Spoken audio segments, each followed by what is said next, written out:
Hi everyone, in this tutorial I'll show you how to easily restore deleted products in HubSpot. This is useful if you've accidentally removed a product or need to bring one back into your inventory. Start by going to hubspot.com and logging in with your account. Once you're in the dashboard, look for the settings icon shown as a small cog and click it. From the settings menu, find the section called Objects, then choose Products.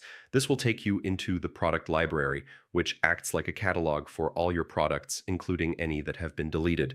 Inside the product library, click the Actions tab and select Restore Records. Here you'll see a list of all the products that have been deleted and are available for recovery. Next, simply select the product you want to restore and click the Restore button.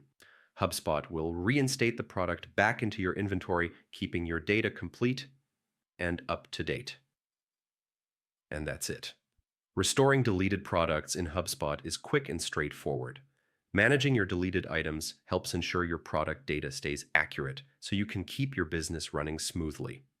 Thanks for watching, and be sure to check out more tutorials to get the most out of HubSpot.